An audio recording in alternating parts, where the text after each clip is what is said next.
সবসময় মেনটেন থাকে। আপনারা ওখানে আবর্জনা ফেলবেন না। যে মৎস্যজীবী সম্প্রদায়ের প্রতিনিধি বলছেন, উনি কিন্তু একটা কথা বলেছেন যে ওনারা এখানে আবর্জনা রাখবার জন্য আলাদা করে ব্যবস্থা করেছে। তো আমি আশা করি আমাদের প্রকল্পীয় এই বিধানটা আছে, পুকুর নোংরা হবে না যদি আপনি এটাকে নোংরা না করেন। কিন্তু এটা যেন নোংরা না হয়, যদি এটা আশেপাশে কোনো গাছ লাগাতে হয়, আমাদের প্রকল্পীয় বিধান আছে। আপনারাও যদি মনে করেন আপনারা পার্টিসিপেট করবেন, এগিয়ে আসবেন। আপনারা সকাল থেকে এখানে অপেক্ষা করে আছেন আমার জন্য। আমি হয়তো একটু দেরিতে এসেছি, আপনাদেরকে ধন্যবাদ এখানে আসার জন্য। আর আমি দুঃখিত যে আমার একটু বিলম্ব হয়েছে। শুধুমাত্র পুকুর নিয়ে কথা বলতে আরো দু একটা বিষয় নিয়ে কথা বলি। আমাদের এক প্রবাসী আছেন, উনি মৌলভীবাজারে যতবার বিদেশ থেকে আসেন উনি ওনার এলাকার বর্জ্য ব্যবস্থাপনা থেকে অত্যন্ত বিরক্ত হয়ে যান। উনি এবার নিজে থেকেই শুরু করেছেন যে কয়েকটা স্কুল কেন্দ্রিক পরিষ্কার পরিচ্ছন্নতা কার্যক্রম।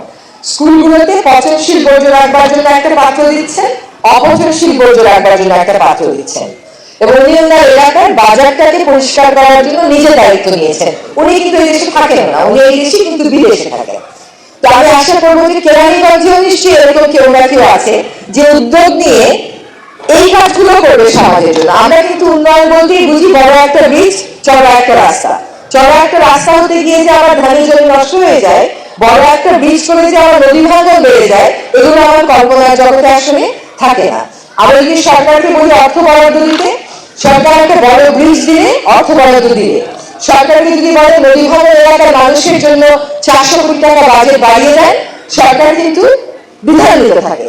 সেখানে খুব স্বচ্ছন্দ হয়ে সরকার তাৎক্ষণিক বলে দিতে পারে না যে আচ্ছা ঠিক আছে 500 কোটি টাকা আমরা ইমার্জেন্সি ফান্ড বাড়িয়ে দিব। তো এই যে আমাদের উন্নয়নের মধ্যে একটা দ্বৈততা আছে।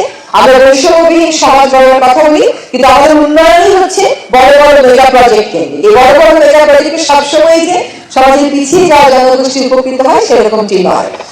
আরেকটি অনুরোধ করবো, আমাকে প্রায়ই প্রশ্ন করে যে পলিথিন শপিং ব্যাগ বন্ধে আপনি যে অভিযান শুরু করেছিলেন এটা কি সফল না ব্যর্থ বলেন।